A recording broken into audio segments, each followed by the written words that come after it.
We know you've heard of them, maybe even believe one or two of them, or all of them. But then maybe you're a skeptic and you don't believe in any. Yep. Hi, I'm Leah. I'm Phil. And I'm Steve. We found so many intriguing conspiracy theories that we're filling 2 episodes with them. This is Season 5, Episode 5, Conspiracy, Part 1. If you have an appetite for the strange and bizarre, then pull up a chair and grab a spoon for another intriguing serving of Remnant Stew. Remnant Stew is gluten-free, organic, made from all natural, free-range ingredients, and guaranteed to provide the recommended daily serving of curiosity.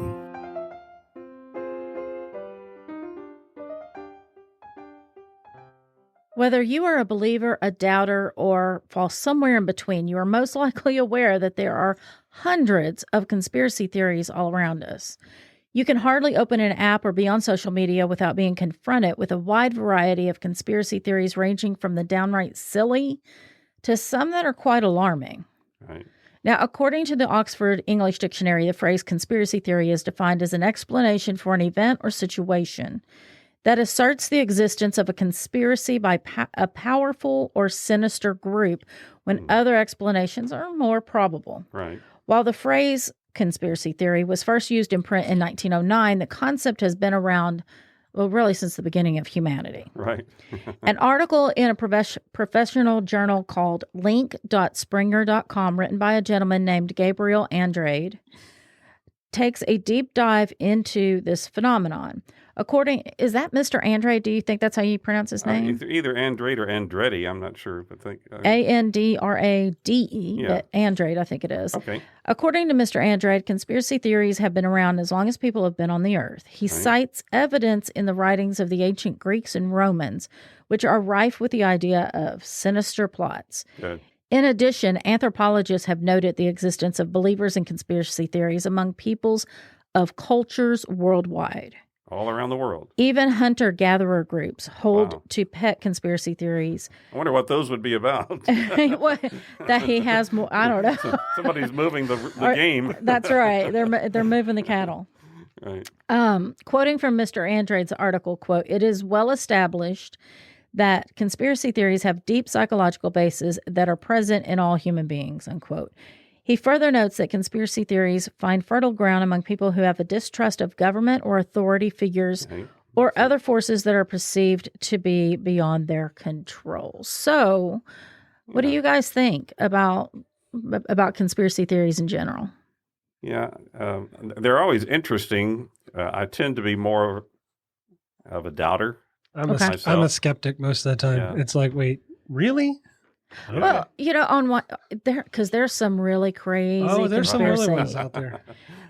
We had no trouble finding fodder for these 2 episodes. That's true. That's true. And I'm willing to say well over 90% is bunk. But at the same time, I just trust the government. And I know that they are that they work in secret a lot of the times. And I'm not totally against that. Like, I feel like authority There's just some things we shouldn't need to know all the details on. That's right. Not everybody needs to weigh in on everything because nothing would get done. So I do know that the government does different things and they doesn't keep always secrets, and they should. And so, but I also believe in the corruption of government. Oh, so, for sure. Oh, yeah. There's always backroom deals for everything. Yeah, and so maybe some of this stuff is not totally bunk. There's always a possibility. And we're going to run across some articles in which they have been a few proved out to be true. Actually. Oh, for sure. Yeah. So it's crazy. Well, we had originally planned to have just one episode covering conspiracy theories, but we found this to be such fertile ground that we're going to stretch it into 2 parts.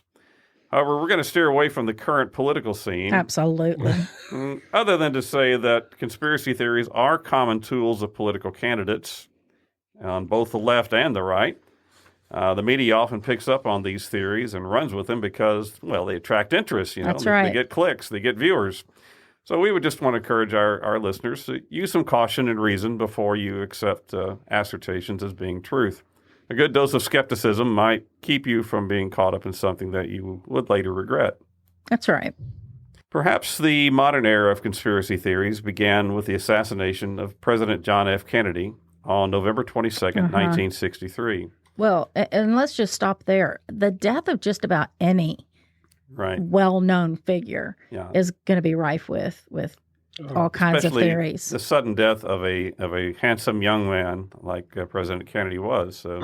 And how many presidents were assassinated? There have been 4 assassinated.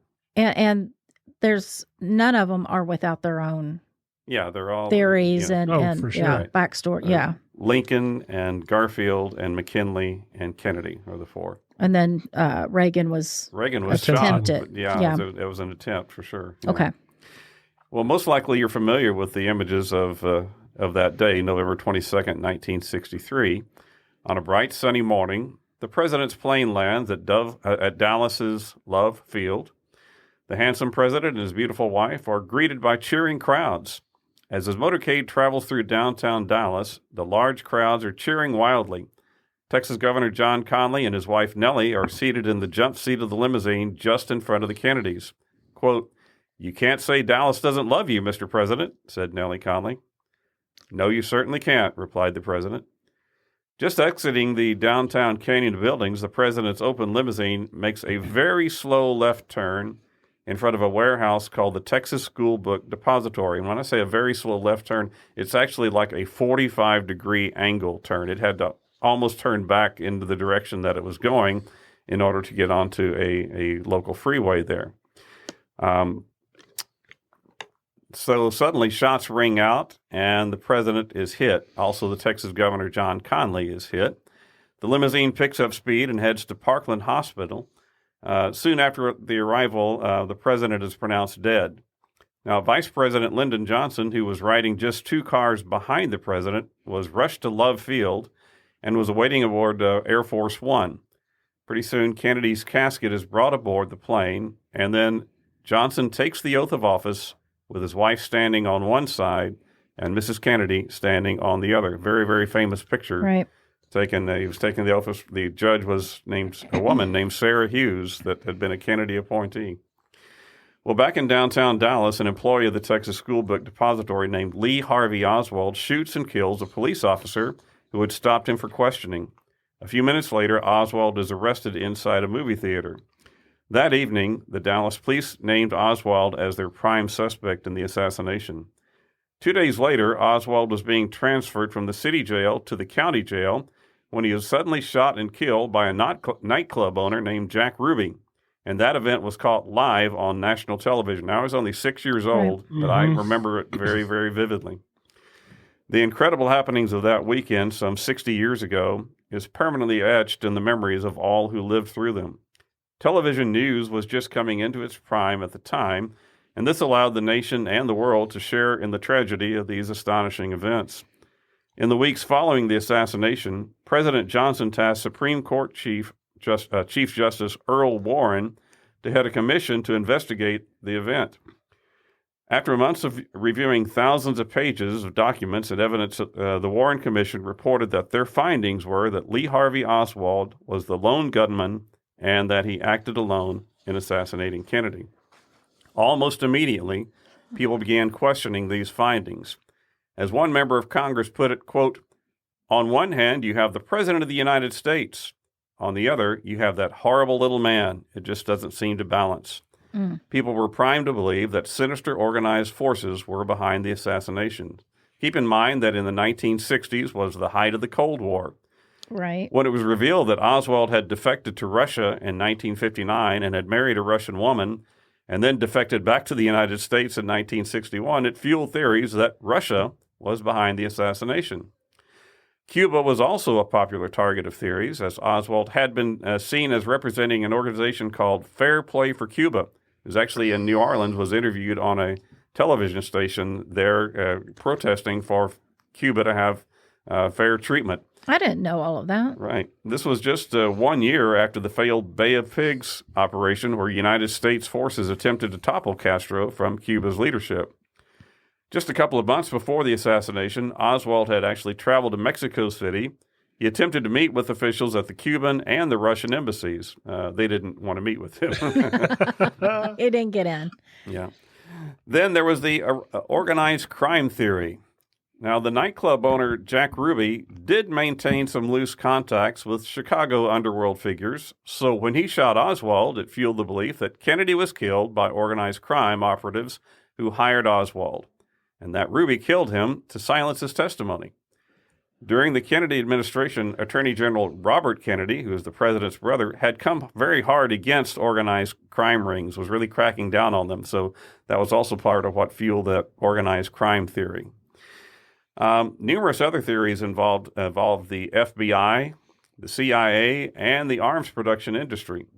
As time passed, the conspiracy theories just seemed to grow and grow. Yeah, they got weirder and weirder. Right.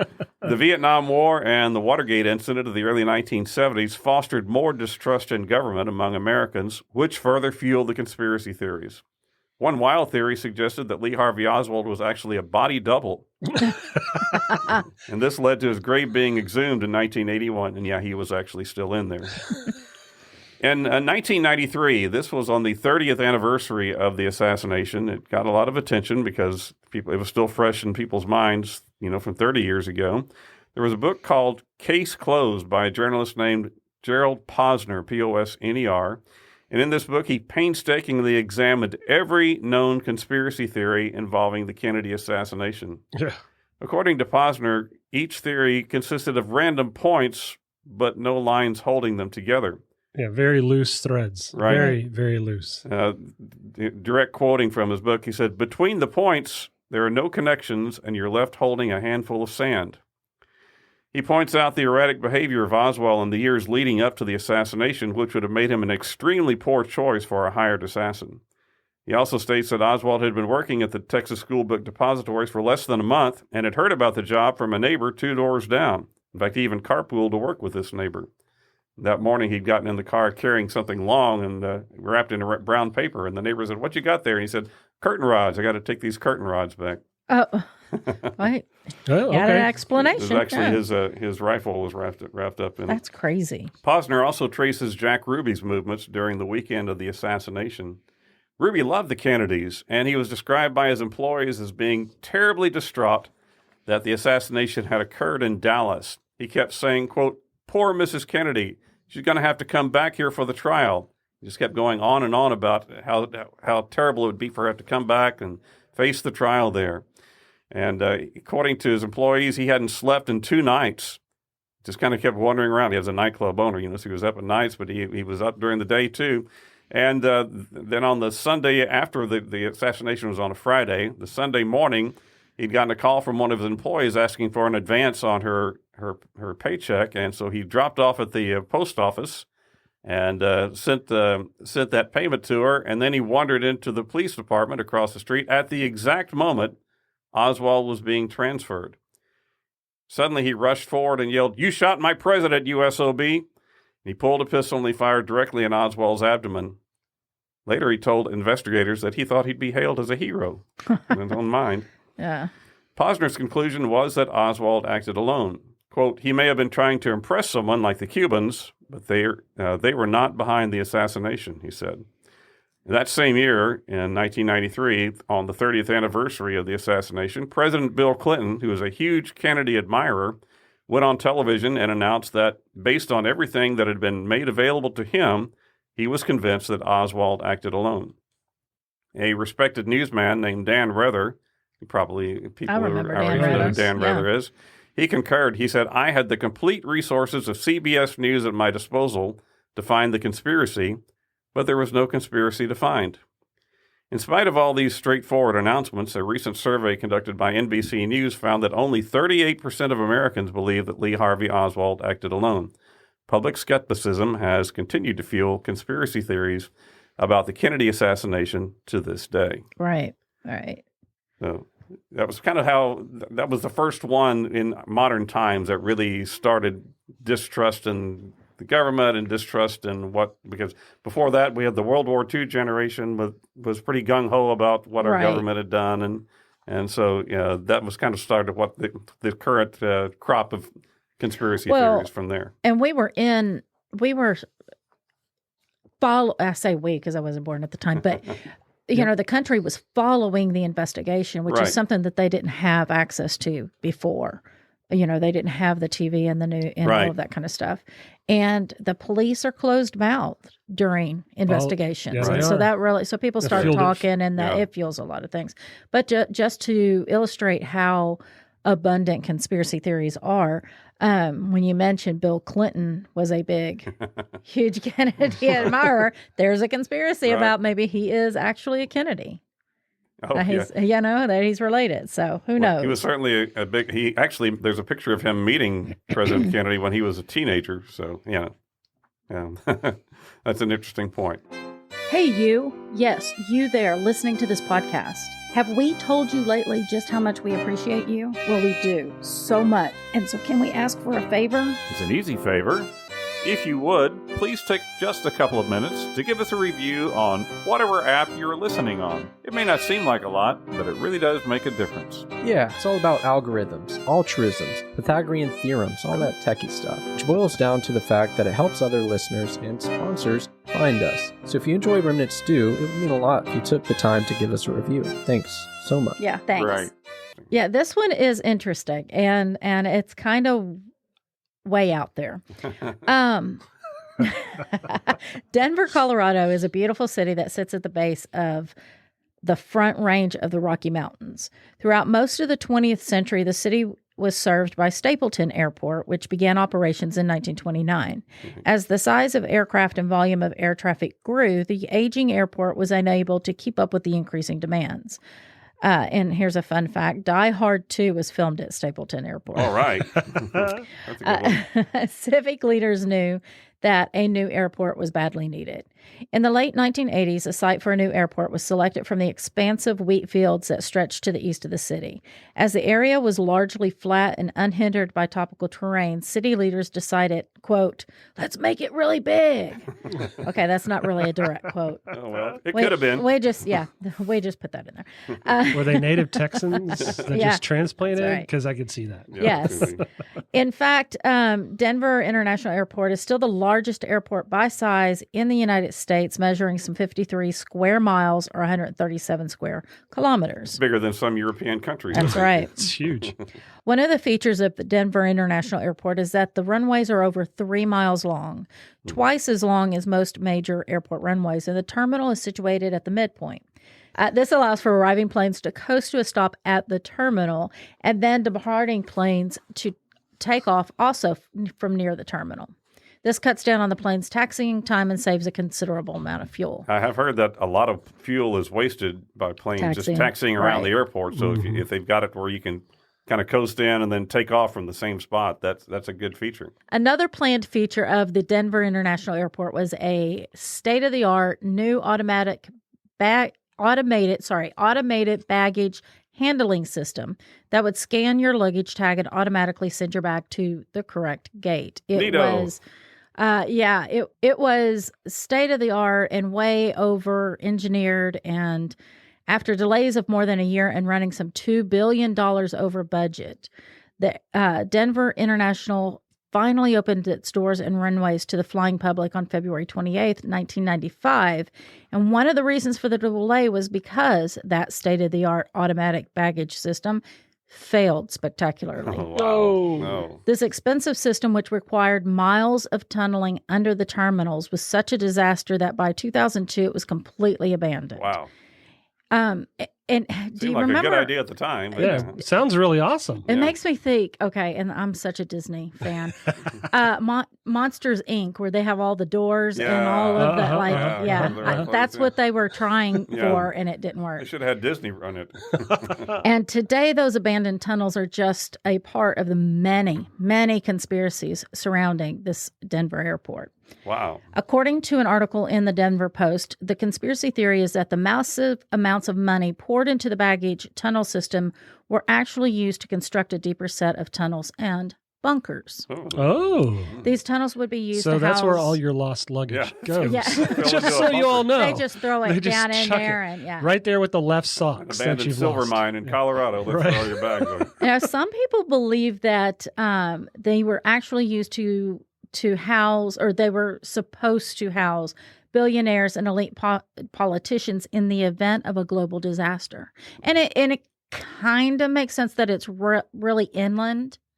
from many in the coasts. middle, Right. Right in the middle of the country. It also it was believed that evidence of aliens. Okay, so here's where we go off the rails. This is where it goes crazy, folks. There's evidence of aliens and or lizard people being kept hidden secretly in these Lizard tunnels. people. Okay. Because, that's where you keep your lizard people is at the airport. And Well, underneath it, and it's cool. I mean, okay.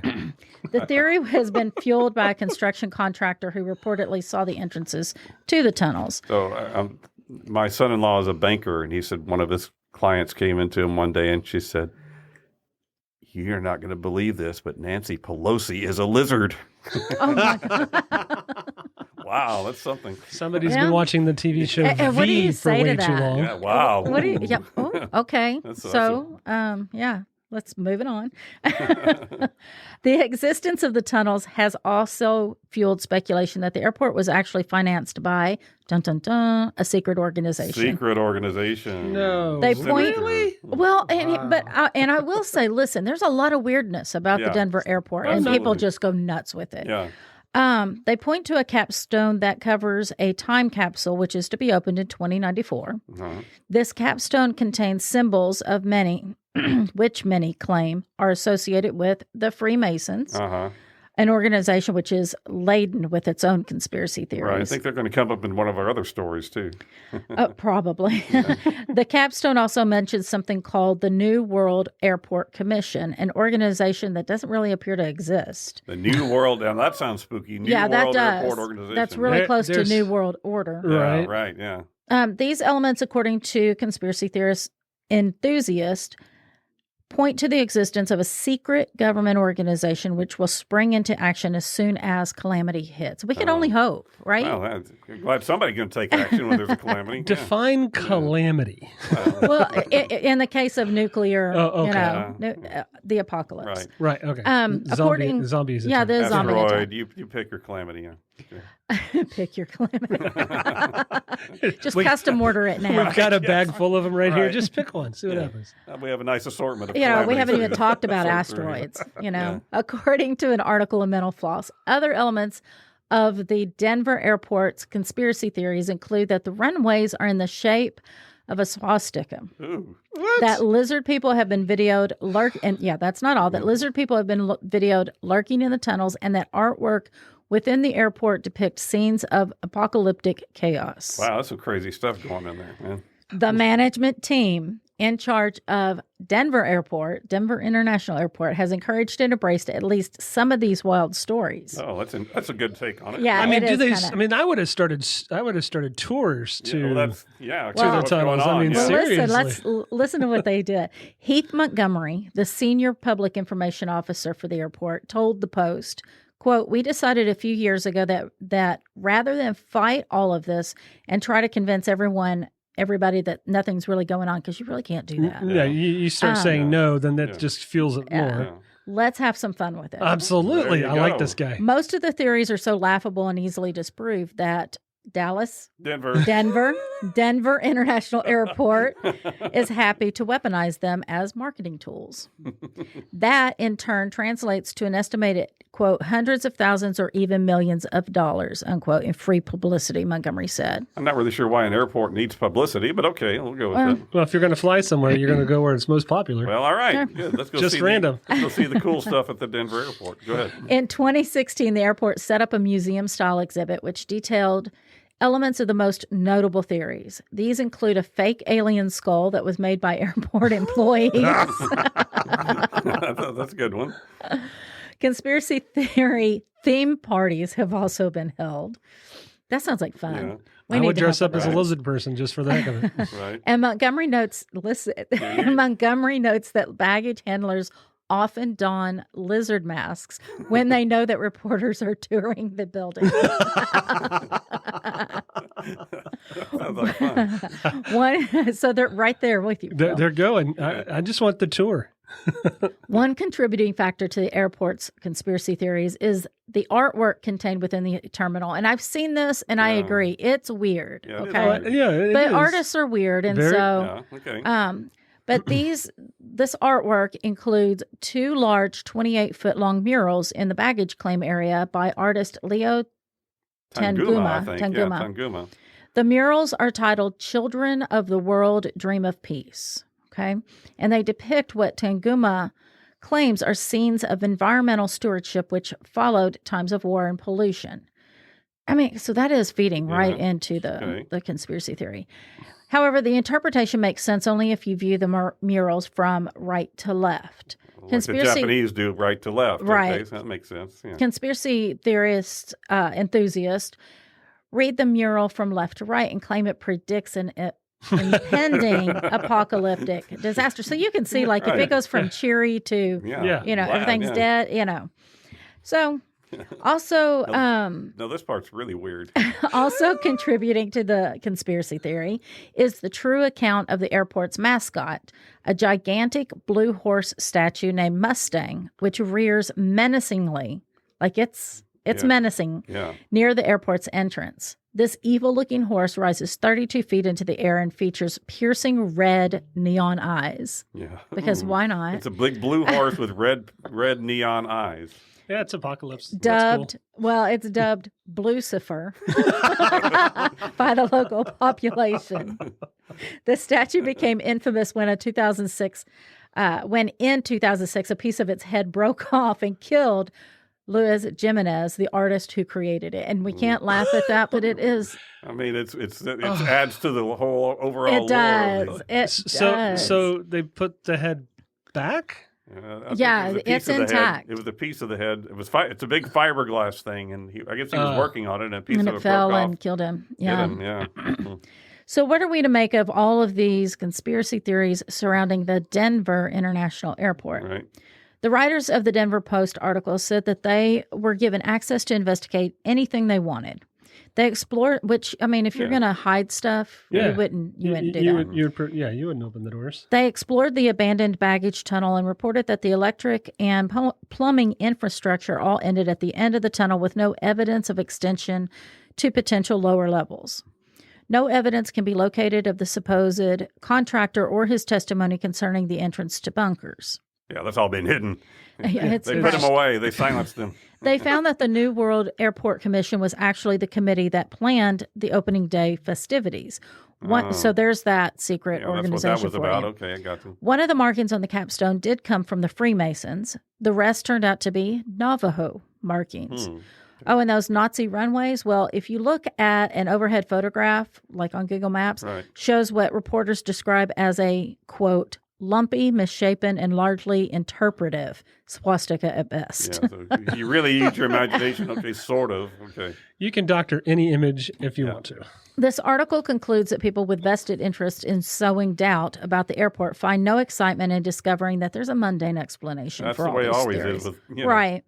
Boring. And if the airport and its backers had spent decades and billions of dollars hiding elaborate secrets, why jeopardize that work by putting in so many obvious clues in sight? That's right. I mean, like if you're reading the clues that tell you that, nobody's going to do that. They end with the final quote by Heath Montgomery.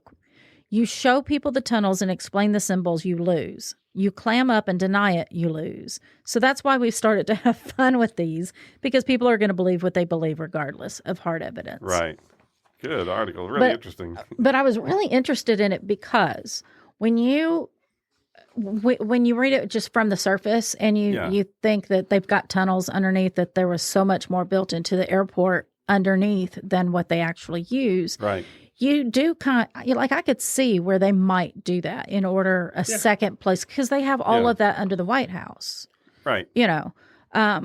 Well, and there's it's really just NORAD that's also in Colorado, and that's right. Yeah, exactly.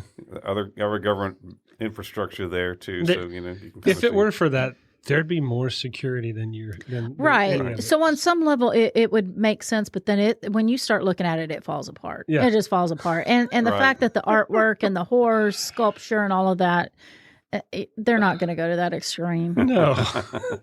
and right to left, folks. Right to left. Right. Looking at the paintings. And if it was done near the escalators, you would have ridden right past them.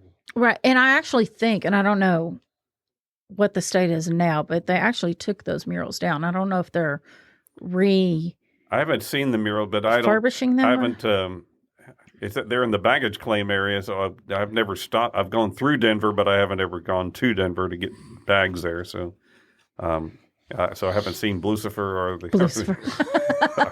That reminds Maybe me. we need to take a trip Yeah. and we get a photo. Right. Road trip. Yeah, Road trip to that one. and it reminds me of the Kelpies Yeah. in Scotland. We did Right. we did I did see those, yeah. Monumental Oddities, Right. or Yeah. something like that. And there's the Kelpies there, which are two giant horse heads, just the heads, and I love them. And they're not even complete horses. They're kind of... I think it's like a bust of a two busts. It's and they're kind of gasping. But you know what it is, but it's not a full thing. And I could be saying it wrong. I get them mixed up between the Selkies and the Kelpies. I think you're right. Okay. I think you're anyway, right on that one. So there we go. Well, as mentioned earlier, conspiracy theories are not a new phenomenon. According to an article in Smithsonian Magazine, Smithsonian.org actually, the 1820s and 1830s was a period rife with conspiracy theories. And it all began, innocently enough, 200 years ago with the election of 1824. We're not going to talk about our current elections, but we're going to go talk about one 200 years ago. But that just goes to show you, I mean, anything that is divisive is full of conspiracy theories. It may be hard for Americans to believe now, but in 1816 and 1820 presidential elections, both of them won by James Monroe, there was only one political party. That was called the Democratic Republicans. The old Federalist Party had died out by that time. So that was the only party in those two elections. But this is the Democratic Republicans, that's the forerunner of the current Democratic Party that we have today. But in the years after 1820 election, infighting within the party caused a split. During the 1824 election, there were no less than 4 viable candidates running for president. These were Andrew Jackson from Tennessee, John Quincy Adams, the son of the second President John Adams from Massachusetts, William Crawford of Georgia, and Henry Clay of Kentucky. When the votes were tabulated, Andrew Jackson had 99 electoral votes, John Quincy Adams had 84, Crawford had 41, and Clay had 37. However, to win the election, a candidate had to have a majority of the electoral votes, which in this case was 131. Since none of the candidates had a majority, the election was thrown into the House of Representatives. In accordance with the 12th Amendment to the Constitution, the House was directed to choose the president from the top 3 vote-getters. That eliminated Clay, who immediately threw his support behind Adams. Adams won on the first ballot and was named president-elect. Almost immediately, Adams nominated Henry Clay to be the Secretary of State. Though they didn't use the term conspiracy theory, Jackson and his supporters began howling about a, quote, corrupt bargain. That's a pretty nasty way of putting it, isn't it? A corrupt bargain between Adams and Clay. Although Adams and Clay denied any collusion, Jackson's supporters were not convinced. A Virginia senator named John Randolph gave a speech on the Senate floor that was so vitriolic and stinging that Clay challenged him to a duel to defend his honor. Oh, yes. The two met on a field in Alexandria, Virginia on April 8, 1826. They both fired their first shot and missed. Clay fired a second shot that missed also. Randolph fired his second shot into the air. Then he and Clay met in the middle and shook hands. Though the duel was over, the persistent charge of wrongdoings dogged the Adams administration throughout his term and also played a large part in the 1828 election. And now for something completely off topic and off kilter. Brace yourself for the oddity du jour. Some of the most renowned structures the world over are the pyramids of Giza. Being built in the early 26th century BC, that's over 4,500 years ago, the pyramids served as tombs for some of the pharaohs of Egypt. Many other pyramids around the world have served a similar purpose, either that of a tomb for some important person or as a site for religious practices. Now I'm going to take a pause really quick. It is interesting that we're recording this today. It was yesterday that I saw that my cousin is in Egypt right now. Oh, nice. And visiting the pyramids. She sent pictures on her. I know it. That's awesome. I know it. She sent pictures on her Instagram. She's right there at the pyramids. We talked about Pharaoh Khufu's boat in a recent episode. And we did. That was buried right next to one. I'd love to go see that too. Well, large monuments erected from the might of many men are a testament to the fervor that a people has for their chosen deity or ruler. Man, how alliterative of that sentence. That was great. Very good. Sometimes not a chosen ruler, too. I'm sure there was Anyway, so it's not altogether surprising that we do see these types of structures built all around the world from many tribes of people who would have never met or shared the design for such a structure. What is surprising, however, is finding a few of these pyramids in a land so barren, so devoid of life, that there couldn't possibly have been the manpower or civilization to support such a project. But that's exactly what scientists claim to have found in early 2016. Do y'all have any guesses where they were found? I'm going to stay silent because I have read over this script, Spoilers. but I had no clue beforehand. So it would be like Antarctica, somewhere like Yeah, Oh, very good. Antarctica. that? Good Just guess. a wild guess, yeah. Yeah, so Antarctica of all places. And that's right. A total of 3 pyramids were found by a series of expeditions, Wow. 2 of which were about 16 kilometers inland. That's about 10 miles in freedom units. The other pyramid lying very close to the coast. These pyramids are actually visible from Google Earth for those of you that would like to look them up. I'll be checking that out later. Yeah. So, what of these pyramids? What purpose could they serve in such a wasteland? Is this evidence of a lost civilization or even evidence that Antarctica was once a tropical paradise? Right. Well, Heard that before, yeah. no. None of those things. None of them. Okay. As exciting as the prospect of all of those things are, made the out of reality. ice. Yeah, the It's reality. the first ice hotel. And we've covered ice hotels. Yeah. Exactly. The reality is that these are just pyramid-shaped mountains. Oh, bummer. Yeah. Oh, really? With That's trippy. Antarctica being almost entirely glaciated on its surface, it's actually no surprise to geologists that pyramid-esque structures would appear at the convergence of multiple ice sheets, as these pyramids do. Pushing them along. Well, Eric that's what Ringa. they want you to think. You know? Right. I think this is going to go in our conspiracy theory. Yeah, we're going to move this to conspiracy theory. This is where they tested building the pyramids Right, before yes. they did Yeah, it. yeah. This is the Yeah. test Yeah, run. okay. Yeah, this is a test run. So a man named Eric Ringot, who is a geology professor at the University of California, Irvine, was quoted as saying concisely, "This is just a mountain that looks like a pyramid." Oh. Wow. Whoa. Buzzkill. Very scientific. I like And as Dr. Meeker alluded to earlier, maybe that's just what big science wants you to believe. We here at Remnant Stew are still holding our breaths for an ancient civilization discovery that'll solve all of our modern problems. Oh, well, that's cool. And if Antarctica pyramids get us closer to that, then we'll believe despite the overwhelming evidence to the contrary. It could be aliens. It could be aliens. Could be aliens. Now, I got my info from Snopes.com, archaeologynewsnetwork.com, and good old Wikipedia. Yeah. I love Snopes.com, by the way. Oh, it's a wonderful website. Yeah. Good one, Sam. Well, another event during the early 1800s, totally unrelated to the election that Steve mentioned, was also the source of questions of collusion. We mentioned this during our season 2 episode called Positively Presidential. Right. The nation prepared to celebrate its 50th birthday on July 4th, 1826. Massive celebrations were held throughout the country. Several of the founding fathers were still alive, including John Adams, Thomas Jefferson, James Madison, and James Monroe. However, Adams and Jefferson were in failing health Right. and advanced years. You're right, yeah. On the evening of July 3rd at his home in Virginia, Jefferson was confined to his bed and sinking rapidly. At 11 p.m., he whispered to his aide, "Is this the 4th?"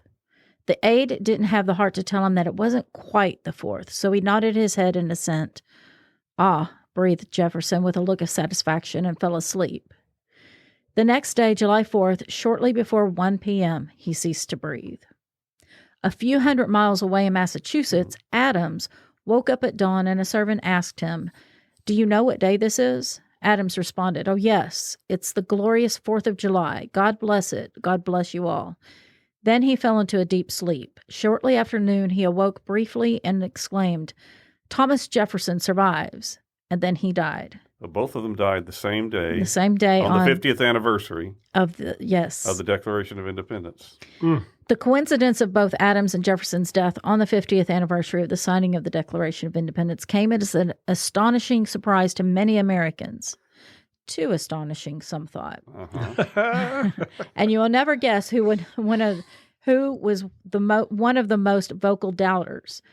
That same Virginia senator, John Randolph. Oh, the guy that really? just was finished fighting a duel a couple of months before. Well, yeah, 2 shots missed him. He's good. Yeah, right. Randolph asserted that the physicians had conspired to keep the two great men alive until the anniversary. Quote, Mr. Adams's death was euthanasia indeed, and what's more, they have killed Mr. Jefferson too. He didn't care who he makes mad, does Wow. Yeah. He was a conspiracist. That's So you can see how the first assumed conspiracy from 1824 made it convenient to leap to the second one 2 years later. Even unrelated conspiracy theories can build on one another. Yeah, that's for sure. Though Randolph did have some followers, most Americans saw the two deaths as a sign of divine intervention and a nod to God's blessing on the nation. Daniel Webster wrote, quote, "This striking and extraordinary coincidence is evidence that these men's lives have been gifts from Providence to the United States and offers proof that our country and its beneficiaries are objects of his care. It has been noted that people who are near death, and I've seen this personally, some people can rally themselves. Like they can wait to die until they see a person or hold on until they see a loved one or reach an important anniversary or milestone. And as Adams, aged 90, and Jefferson, aged 83, were the only two signers of the Declaration of Independence who went on to become president, most scholars today believe that it's likely that they themselves prolonged their lives in order to celebrate the important anniversary. Yeah, that's probably the key. But you can imagine how astonishing that was to people. Of course, you didn't hear it immediately. Probably a week or two later that it started hitting the newspapers, and people realized, that how they both died that same day on the exact anniversary. And you can tell by their last words that anniversary was very much on their hearts. Right. They were really wanting to make it to that day. Yes. Well, along that same time, let's go back now to the John Quincy Adams and Andrew Jackson dispute. 4 years later, in 1828, Jackson ran against Adams, and he continued to bring up the corrupt bargain from 4 years before. The Adams supporters began a conspiracy theory of their own. They claimed that if Jackson lost, the popular military general was conspiring in a coup to overthrow the government and set himself up as leader. This theory was even encouraged by some of Jackson's own supporters. Now, how effective this tactic was is uncertain. Adams' administration was mired with problems, and he was relatively unpopular. Jackson garnered 178 electoral votes to Adams' 83. Jackson served 2 terms as president from 1829 to 1837. Numerous conspiracy theories circulated around his entire time as president as well. Among these was the theory that the Masonic Lodge, we talked about them a minute ago, right? That they were pulling the strings behind the government. This led to the development of the Anti-Mason Party in 1832. We actually had a political party that was all about anti-Masons. That's funny. Another conspiracy theory involved Jackson's belief that the Second National Bank, the bank where the United States Treasury funds were held, had used their influence to support John Quincy Adams in 1828. Jackson then removed all government funds from this bank, which threatened its collapse. And one final conspiracy theory from this era involved Jackson's vice president, Martin Van Buren. When Van Buren ran for president in 1836, his opponents asserted that Van Buren was a practicing Catholic and was going to place the United States under the authority of the Pope. The attacks didn't work, and Van Buren, who was a member of the Dutch Reformed Church, won the election of 1836. So, how fun. A hot time of conspiracy theories back in the 1820s and 30s. And politics in general. It's just there. Right. Welcome to Life on the Illinois Prairie.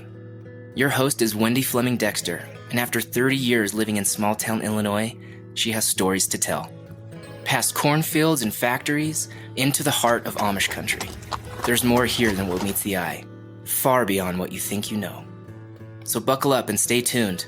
This is Life on the Illinois Prairie. I'm your host, Wendy Fleming Dexter. Thanks for listening to Life on the Illinois Prairie, the undercurrents of our American life. If you haven't yet, go ahead and subscribe to Life on the Illinois Prairie wherever you get your podcast. Stay tuned for more stories, interviews, and updates. Well, now, if I were to say the name Charles Ludwig I can't even say it, Dodgson. Wow. Charles Ludwig Dodgson. Would you know who I'm talking about? I would not. No. Well, what if I told you he wrote several poems and stories that you're all familiar with? Okay. He was born in England in 1832 and lived in that country until his death in 1898. He is better known by his pen name, Lewis Carroll. Oh, okay. I know Lewis right. Carroll, yeah. He wrote the famous story Alice's Adventures in Wonderland as well as Through the Looking Glass. Mm-hmm. He was well noted for his wordplay incorporated in his fantasy poems like Jabberwocky Oh, love Jabberwocky. and yeah. Hunting of the Snark. But was there more to his wordplay than meets the eye? Ooh. Now, I'm going to introduce a conspiracy theory around a topic where there is a ton of conspiracy theories simply because we don't know exactly what happened. Yeah. So from an article from inthehub.com, Yeah. we learn about a writer named Richard Wallace who in 1996 published a book in which he proposed that the mild-mannered English poet Lewis Carroll was actually the notorious murderer known as Jack the Ripper. Oh, wow. Lewis Carroll. honestly, Talk about Jekyll and Hyde. if you were male and anybody around that time, like if you were somebody and had some kind of influence, you were accused of being Jack the Ripper. Like somebody, at least in later times, had to look at you. And I've seen everybody compared to who Jack the Ripper was. Now, Richard Wallace claims that Carroll committed the murders with the assistance of his friend Thomas Bain. This was the premise of his book, Jack the Ripper, Lighthearted Friend, which is that's an interesting title. It grabs your attention. Wow. As conspiracy theories go, this one is one of the wackiest. Yeah. Carroll, and I just have to say that I love this. I don't love the story of Jack the Ripper, but I'm is really fascinating, interested in who in the world it was, and I have read so many different theories about it. And this is definitely Count of Saint Germain. Count of Saint Germain. There you go. That's who it is. But Carroll did live in the area where the murders were committed, but was on holiday in a different part of the country when 4 of the murders were committed. His handwriting also didn't match the written notes that were sent by the killer. Wallace states that Carroll's friend Bain wrote the notes, and that explains for the handwriting difference. But the really strange parts of the theory concern what Wallace maintained were anagrams from Carroll's writing. And when you get into anagrams, you're really stretching things here. Rearranging all the letters to have a different meaning. Yes, for example, here are a few lines from Carroll's story, The Nursery Alice. Here we go. So we went to the cook and we got her to make a saucer full of nice oatmeal porridge. And then we called Dash into the house and we said, now, Dash, you're going to have your birthday treat. We expected Dash would jump for joy, but it didn't, one bit. Well, Wallace, using the same letters as that passage, turns them into this. Yeah, you might want to use the word blank a couple of times here. I thought, I am going to blank out a couple words here. Oh, we, Thomas Bain, Charles Dodgson, coited into the slain nude body, expect it to taste, devour, enjoy a nice meal of a dead Blanks. blank. We made do, found it awful, wan and tough like a worn, dirty goat hog. And he's making I blanked it out, but basically a nice meal of a piece of a woman. Prostitute. Of a prostitute. We both threw it out, Jack the Ripper. So that he took that first passage and rearranged the letters to make that second one. So the exact same letters from the whole first passage about the nice dog getting a birthday, and made it out of he and Thomas Bain are cutting up a dead prostitute and eating him. That's what he's claiming. I mean, you could probably turn it and make it into something else. Well, and I've seen people do this, like with the Bible and numbers and all of this kind of stuff, and you really just can make it say anything you want it to say. Yeah, I think you're on the right track. Okay, so listen to this. So Wallace made several or similar refiguring of Carroll's writings to come up with even more nefarious messages related to Jack the Ripper. However, after an article promoting his book appeared in Harper's Magazine, and I'm sure he got good money for this book because it's interesting. A pair of astute readers gave Wallace the same treatment that he had given Carroll. So this phrase was in Wallace's book. This is my story of Jack the Ripper, the man behind Britain's worst unsolved murders. It is a story that points to the unlikeliest of suspects, a man who wrote children's stories. That man is Charles Dodgson, Dodgson, I have a hard time with that last name, better known as Lewis Carroll, author of such beloved books as Alice in Wonderland. So he took that, these people took his section there, and so this is what they made it into. Yes, he made it into this. And before I read it, just remember that the most sensational murder at the time that this book came out in the 90s involved O.J. Simpson and Nicole Brown. Oh, yeah, 1996, okay. Okay. and so they changed his wordings to this. The truth is this. I, Richard Wallace, stabbed and killed a muted Nicole Brown in cold blood, severing her throat with my trusty shiv's strokes. I set up Orenthal James Simpson, who is utterly innocent of this murder. P.S. I also wrote Shakespeare's sonnets and a lot of Francis Bacon's works, too. And with that, Wallace's work was immediately discredited. And in an exhaustive study by casebook.org, Lewis Carroll was voted the least likely of the 22 candidates to be Jack the Ripper. Who was the most? I don't know about that, but there have been so many people touted as Jack the Ripper. Right. Wow. And it's still going on. It still pops up every couple of years. You know, it was an era in the 80s and 90s when he wrote this that you were hearing people saying, okay, if you play a record backward, you can hear messages. Oh, it was the satanic panic. Yes. If you hear, of the 90s. All kinds of things mixed around. It means this, rearrange the letters. It means this. That was kind of all the rage at the time. It was. Well, as I am perhaps the most skeptical person that I know when it comes to conspiracy theories, although Phil's right up there kind of with me, I thought I would be big about it and talk about a conspiracy theory that wound up actually having substance. A recent article from from ReadersDigest.com titled 12 Conspiracy Theories That Turned Out to Be True. So there are some. Caught my attention. In reading the article, well, most of the theories mentioned were kind of light on substance, but a couple of them are worth bringing forth here. This one involves body snatching by the United States government. Yes, you heard that correctly. In the 1950s, it became rumored that the United States government was digging up human bodies and carrying them off for research. Now, many of you saw the hit movie Oppenheimer this past summer, which involved producing and testing the atomic bomb. In the years after World War II, the United States government and some of our allies continued testing atomic bombs in the western part of the United States, as well as in Australia.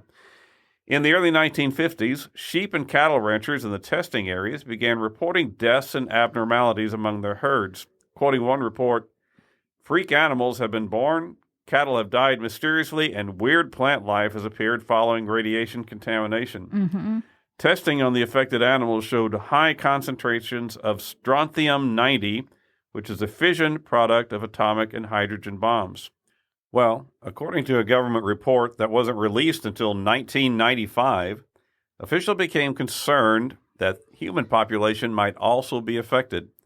Thus, in 1951, the Atomic Energy Commission launched Project Sunshine. Oh, that sounds nice. Yeah, that does sound so pleasant. Cheery. Of course, that's what that's what it looks like for the Flash.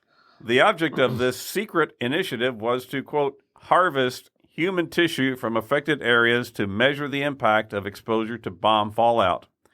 Of special interest to researchers was the tissue of children, as it would not have the evidence of tobacco smoke or other harmful contaminants that impact adults. Thus, researchers scanned local newspapers for announcements of the death of children in areas near where testing had occurred. Then sometime, either before or soon after the child had been buried, fingers, toes, and even arms of the deceased child were, quote, recovered for research. All this was done without the consent of the child's parent. Oh. The project was kept secret, quote, in the interest of national security. Of course, it was the height of the Cold War, right? So now I can understand why some people have a distrust of the government, for sure. Part of that information came from an article by Sue Roff in a paper released by Dundee University Medical School in Scotland. Wow. Adventures in body snatching. Yes. And there's just way too many conspiracy theories for us to cover. So we do have a part 2 for you. Yes. More coming.